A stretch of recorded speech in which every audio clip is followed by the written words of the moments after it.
الحمد للہ وحدہ والصلاة والسلام علی من لا نبی بعدہ فاعوذ باللہ من الشیطان الرجیم بسم اللہ الرحمن الرحیم۔ قرآن پاک کی آیات کے سلسلے میں سب سے پہلے سورہ بقرہ کھولیں، آیت نمبر 163 163 وَإِلَٰهُكُمْ إِلَٰهٌ وَاحِدٌ لَا إِلَٰهَ إِلَّا هُوَ الرحمن الرحیم۔ اس آیت کریمہ کے اندر ہمیں توحید کے تینوں اقسام کے دلائل ملتے ہیں، ربوبیت کے، عبادت کے، اسماء و صفات کے۔ تو بڑی عظیم یہ آیت ہے، وَإِلَٰهُكُمْ إِلَٰهٌ وَاحِدٌ لَا إِلَٰهَ إِلَّا هُوَ الرحمن الرحیم، اور تمہارا معبود ایک اکیلا ہے، یعنی اللہ رب العالمین۔ اے لوگوں، اللہ رب العالمین تمہارا اکیلا معبود ہے، وہی تمہارا رب ہے، وہی معبود ہے۔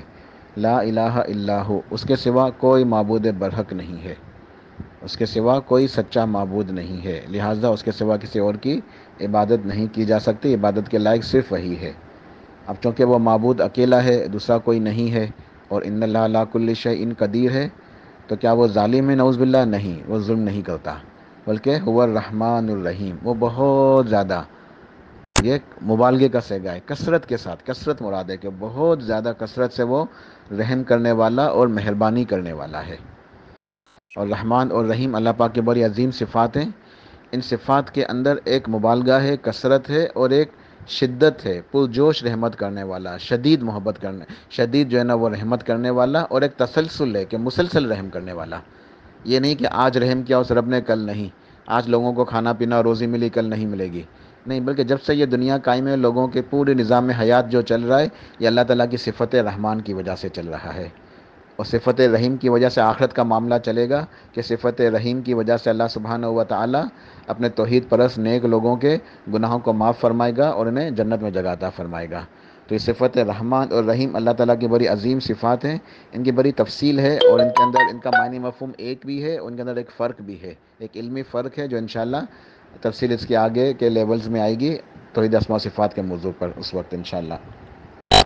تو یہ آیت نمبر 163 اللہ پاک نے ہمیں خبر دی کہ لوگوں، تمہارا معبود ایک اکیلا ہے، اس کے سوا کوئی عبادت کے لائق نہیں ہے، اور وہ رحمان اور رحیم، بہت زیادہ کثرت سے مہربان اور بہت زیادہ رحمت کرنے والا، مہربانی کرنے والا ہے۔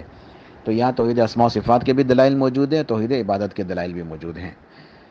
اس کے بعد سورۃ الانعام کی طرف آئیں، سورۃ الانعام آیت نمبر 101 اور 102۔ بدیع السماوات والارض ان یکون لہ ولد ولم تکن لہ صاحبہ وخلق کل شیء وہو بکل شیء علیم۔ یہ آیت نمبر 101 ہے کہ اللہ سبحانہ و تعالی بدیع السماوات والارض، یہ اللہ کے اسماء و صفات میں سے ہے کہ بدیع السماوات والارض، کہ اللہ سبحانہ و تعالی نے آسمانوں کو اور زمین کو پیدا کیا شروع سے، ابتدا سے، ازسر نو، جب کوئی مثال موجود نہیں تھی، کوئی سیمپل موجود نہیں تھا، ازسر نو، ابتدا سے پیدا کرنے والا۔ ان یکون لہ ولد ولم تکن لہ صاحبہ، پھر اللہ نے ارشاد فرمایا کہ بلا اس کی کوئی اولاد کیسے ہو سکتی ہے؟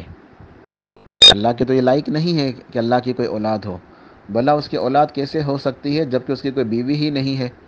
اللہ تو بیوی بچوں سے پاک ہے، یہ اللہ کی شان نہیں ہے، یہ اللہ کے لائق نہیں ہے، اللہ کا مقام مرتبہ نہیں ہے کہ اپنے لیے بیوی، اپنے لیے بچے بنائے۔ تو بدیع السماوات والارض، یعنی جب کچھ بھی نہیں تھا، صرف اللہ کی ذات تھی، شروع سے ہی، ابتدا سے ہی جب اللہ نے زمین و آسمان کو پیدا کیا، تو اس کی شان پھر کیسے ہو سکتی ہے کہ وہ تو ازسر نو، خلق کی ابتدا کرنے والا ہے، مخلوق کی ابتدا کرنے والا، جب کہ مخلوق ہی نہیں تھی، کچھ بھی نہیں تھا، صرف اکیلے اللہ کا وجود تھا، پھر اللہ نے ازسر نو، شروع سے مخلوق کو بنایا، آسمانوں کو بنایا، زمینوں کو بنایا، آسمان و زمین کی ساری مخلوقات بنائی، پھر وہ بلا کیوں اپنے لیے بیوی بنائے گا؟ اسے تو ضرورت ہی نہیں ہے، وہ تو شروع سے ہی اکیلا تھا، جب اس کی بیوی نہیں ہے تو اس کی کوئی اولاد بھی نہیں ہو سکتی۔ وَخَلَقَ كُلَّ شَيْءٍ، اور وہی تو ہر چیز کو پیدا کرنے والا ہے، جب وہ خالق وہی ہے تو بلا اس کی بیوی کیسے ہو سکتی؟ بیوی تو اس کی جنس کی ہونی چاہیے نا، اس کے لیول کی، اس کے ٹکر کی، اس کے مقابلے کی۔ یہ تو ہو نہیں سکتا کہ خالق کی بیوی نعوذ باللہ مخلوق ہو، یہ بات تو بالکل بھی نہیں ہو سکتی نا، اپلیکیبل ہی نہیں ہے، پریکٹیکل ہی نہیں ہے، یہ تو الوجیکل ہے یہ، کہ نعوذ باللہ ثم نعوذ باللہ کہ خالق اور اس کی بیوی جو ہے وہ مخلوق۔ تو خالق تو اکیلا ہے، خالق کا کوئی شریک ہے ہی نہیں، دنیا کے اندر کوئی وجود تھا ہی نہیں، صرف خالق کے کائنات اللہ سبحانہ و تعالی اکیلا موجود تھا، ذات کبریا جل وعلا۔ تو اس نے ازسر نو مخلوق کی ابتدا کی، آسمانوں کو بنایا، زمینوں کو بنایا، ساری مخلوقات کو بنایا، پھر وہ بلا اس کی بیوی کیسے ہوگی؟ پھر بولا اس کی اولاد کیسے ہوگی؟ جبکہ وہ خلق کل شیء نے کہ ہر چیز کو پیدا کیا اللہ نے، وہو بکل شیء علیم، اور وہ رب ہر چیز کا علم رکھنے والا، ہر چیز کو جاننے والا ہے۔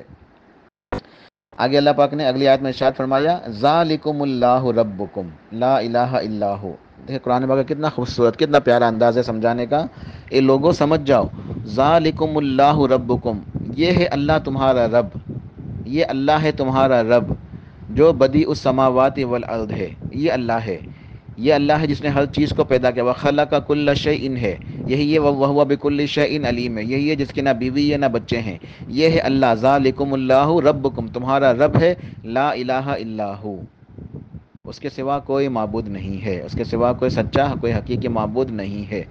تو جو رب ہے وہی معبود ہے۔ وہ معبود کیوں ہے؟ اس لیے کہ وہ تمہارا رب ہے۔ ذالکم اللہ ربکم لا الہ الا ہو۔ بہت ہی خوبصورت اسلوب ہے قرآن پاک کا سمجھانے کا کہ چونکہ اللہ تعالیٰ ہی رب ہے لہٰذا وہی معبود حقیقی ہے۔ خالق کل شیء فاعبدوا، آگے مزید بڑے خوبصورت انداز میں ارشاد فرمائے نصیحت کی، خالق کل شیء، وہ جو رب ہے نا اللہ سبحانہ و تعالیٰ، وہ ہر چیز کا خالق ہے۔ خالق کل شیء فاعبدوہ، پس لہٰذا، یہ فا ہے نا، فا یہاں ہوتا ہے پس لہٰذا، اس وجہ سے، کہ اس وجہ سے کہ وہ خالق کل شیء ہے لہٰذا پس تم اسی کی عبادت کرو۔ کیوں کرے اس کی عبادت؟ اس لیے کہ اس نے ہر چیز کو پیدا کیا، اس لیے کو پیدا کرنے والا، اس لیے کہ وہ رب ہے۔ خالق کل شیء فاعبدوہ، چونکہ وہ ہر چیز کا پیدا کرنے والا ہے لہٰذا پس تم اسی کی عبادت کرو۔ وہو علی کل شیء وکیل، اسی کی عبادت کرو اور جان لو کہ وہ ہر چیز کے اوپر نگران ہے، وہ ہر چیز کے اوپر نگران ہے۔ یہ مت سمجھنا کہ وہ رب تو بس آسمانوں میں ہے تو وہ تم سے غافل ہو گیا، نعوذ باللہ۔ وہ رب تم سے غافل نہیں ہے، تمہاری نگرانی کر رہا ہے، تمہیں دیکھ رہا ہے، تمہاری باتوں کو سنتا ہے، تمہارے بارے میں خبر رکھتا ہے، علم رکھتا ہے۔ وہ رب اپنے آسمان پہ مستوی ہے لیکن تمہیں دیکھتا بھی ہے، تمہیں سنتا بھی ہے، وہ تم سے غافل نہیں ہے۔ تو یہ سورۃ الانعام آیت نمبر 101 اور آیت نمبر 102 جس کے اندر اللہ تعالیٰ کی توحید کی اقسام تینوں جو نہ بیان ہوئی، ان کا تذکرہ یہاں موجود ہے۔ انشاءاللہ اس کے بعد سورہ یونس آیت نمبر 3، سورہ یونس آیت نمبر 3، ان ربکم اللہ الذی خلق السماوات والارض فی ستۃ ایام ثم استوی علی العرش یدبر الامر، اور یقیناً اے لوگو تمہارا رب تو اللہ ہے، اللہ سبحانہ و تعالی جس نے آسمانوں کو زمین کو 6 دنوں میں پیدا کیا، پھر اپنے عرش پہ مستوی ہوا، اور وہی تمام کاموں کی، اس پوری کائنات کے تمام نظام کی تدبیر کرنے والا، نظام کو بنانے والا، نظام کو چلانے والا، نظام کو سنبھالنے والا ہے۔ پچھلی کلاس کے اندر بھی یہ آیت سورۃ اعراف کے حوالے سے ہم نے پڑھی تھی، اس کے اندر یہی بات بیان ہوئی تھی کہ اللہ سبحانہ و تعالیٰ نے زمین و آسمان کو 6 دنوں میں پیدا کیا، پھر اپنے عرش کے پر مستوی ہوا، اور وہی تمام کاموں کی، تمام امور کی تدبیر کرنے والا ہے، وہی متصرف ہے، اسی کا حکم چلتا ہے، وہی تمام کاموں کا انتظام کرتا ہے، اس کا کوئی شریک کوئی مددگار نہیں ہے۔ اس آیت میں اللہ پاک نے آگے ارشاد فرمایا ما من شفیع الا من بعد اذنہ، کہ اس کے آگے کسی کے لیے کوئی سفارش کرنے والا، کوئی واسطہ لگانے والا، کوئی وسیلہ، کوئی شفاعت کرنے والا نہیں ہے، ہاں مگر یہ کہ جس کی وہ رب خود اجازت دے۔ یعنی شفاعت 2 قسم کی ہے، مثبت اور منفی۔ تفصیل انشاءاللہ آگے کورس کے تھرو آؤٹ چلتی رہے گی کہ 2 قسم کی شفاعت ہوتی ہے، ایک منفی اور ایک مثبت۔ مثبت جو قرآن و سنت سے ثابت ہے، ٹھیک ہے، اور منفی جو جو ہے نا وہ جو ذاتی یا شخصی جو ہے نا شفاعت یا شخصی وسیلہ، یہ اللہ تعالیٰ کیا نہیں چلتا، ٹھیک ہے۔ یہ اپنے مقام میں بعد میں اس کی تفصیل پوری آئے گی کہ اللہ سبحانہ و تعالیٰ کیا شخصی وسیلہ یا شخصی یا ذاتی جو ہے وہ وجاہت یا ذاتی شفاعت یہ نہیں چلتی ہے، کیوں؟ وہ اللہ کو کوئی پریشرائز نہیں کر سکتا۔ ہاں شفاعت کے کیا کام آئے گی، سفارش کیا کام آئے گی، کون سا وسیلہ کام آئے گا؟ ایمان کا، عمل الصالح کا، ایمان اور نیک اعمال کا، اور اسماء الحسنہ کا، ٹھیک ہے۔ تو ایمان، عمل الصالح اور نیک اعمال وسیلہ ہیں، اس کے علاوہ کوئی کسی کی سفارش اللہ کی اجازت کے بغیر، اللہ کے اذن، اللہ کی مرضی کے بغیر، اللہ کے حکم کے بغیر نہیں ہو سکے گی۔ شافع بھی اللہ کی مرضی سے ہوگا، مشفوع بھی اللہ کی مرضی سے۔ شافع شفاعت کرنے والا، مشفوع جس کی شفاعت کی جائے۔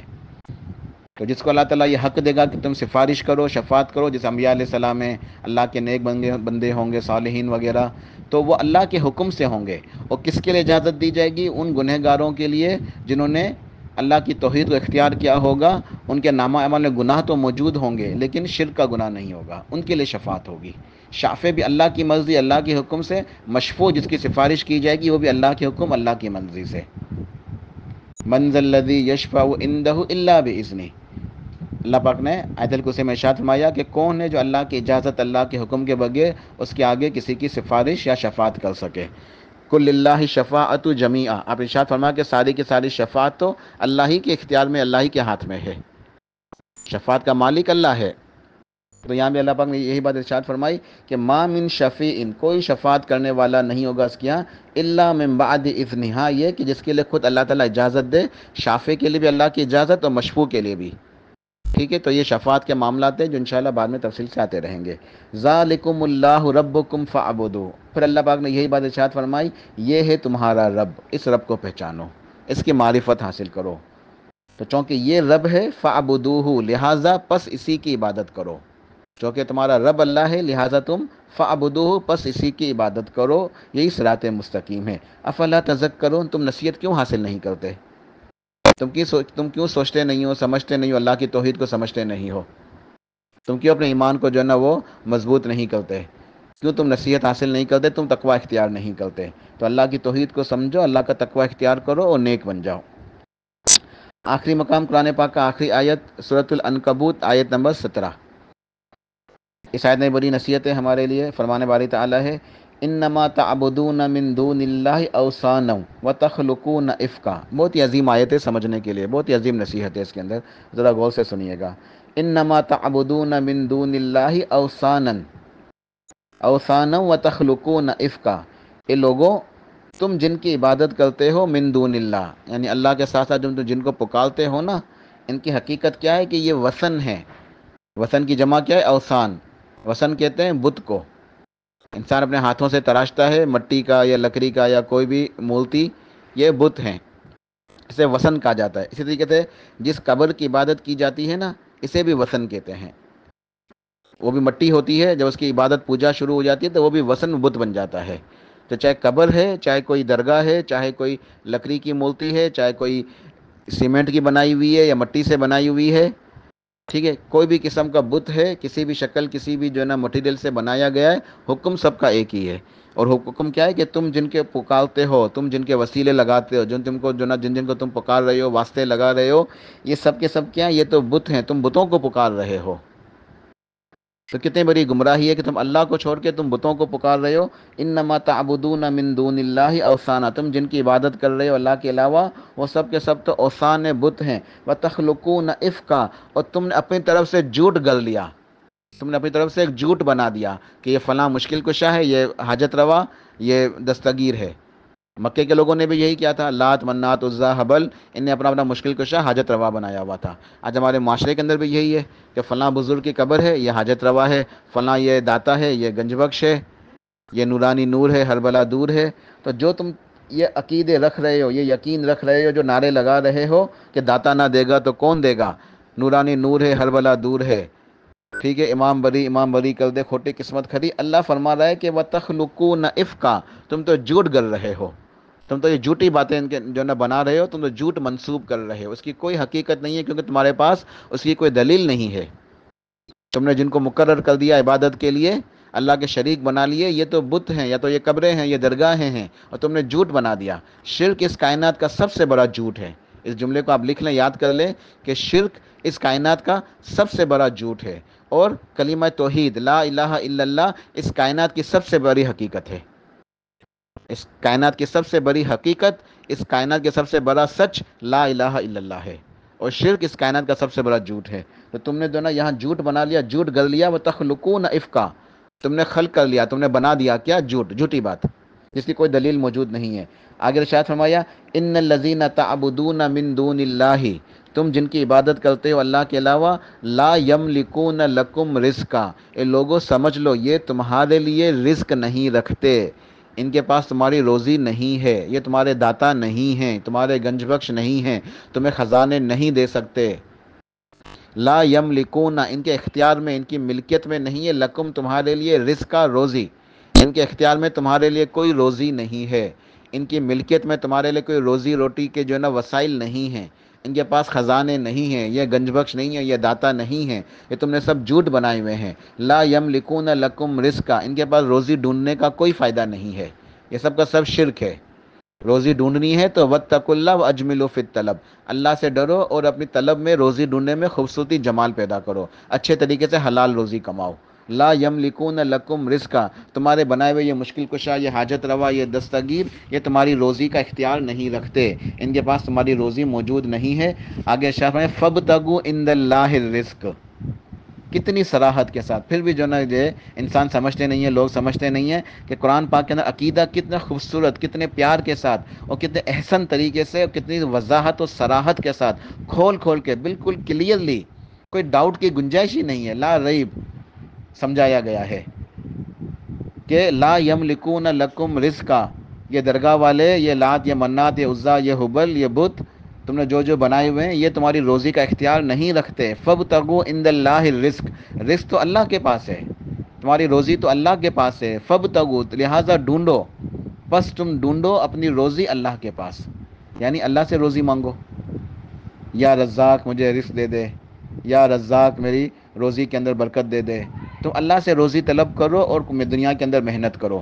فابتغوا عند اللہ الرزق، تم اللہ کے یہاں روزی ڈھونڈو، وعبدوہ، اور اسی کی عبادت کرو، یہ دلیل توحید عبادت کی، وعبدوہ، اور اسی کی، اللہ اسی کی یعنی ایک اللہ کی عبادت کرو، واشکروا لہ، اور اسی کے لیے شکر بجا لاؤ، اسی اللہ کا شکر ادا کرو۔ اس نے، رب نے تمہیں نعمتیں دی، اس رب نے تمہیں ہاتھ پاؤں دیے، تمہیں سوچنے سمجھنے کی صلاحیتیں دی، کان دیے، اتنا وجود بخشا، صلاحیتیں دی، قوتیں دی، تم محنت کرتے ہو، تم جو ہے دنیا کے کام کاج کرتے ہو، اپنی روزی ڈھونڈتے ہو، تو اس رب کا شکر ادا کرو، رب سے روزی مانگو، رب کی عبادت کرو اور رب کا شکر ادا کرو۔ تین کام بتائیں اللہ پاک نے، اور یہ تینوں کاموں سے برکتیں آتی ہیں، روزی کے مسائل حل ہوتے ہیں، انسان پریشان ہو رزق کے حوالے سے، یہ تین کام کرو، اللہ کے پاس روزی ڈھونڈو، اللہ سے روزی مانگو، اللہ کی عبادت کرو، نفلی عبادتیں بھی کرو فرض کے ساتھ ساتھ، اور اس کا شکر ادا کرو۔ تو فابتغوا عند اللہ الرزق واعبدوہ واشکروا لہ، بس تم اپنی روزی ڈھونڈو اللہ کے پاس اور اسی اللہ کی عبادت کرو، اسی کے لیے شکر ادا کرو، اللہ کے شکر گزار بندے بن کے رہو، نافرمانی نہ کرو، ناشکری نہ کرو۔ الیہ ترجعون، اور تم یاد رکھو تم نے پلٹ کے لوٹ کے اللہ ہی کے پاس جانا ہے، کہ وہ رب تم سے تمہارے اعمال کا حساب لے گا۔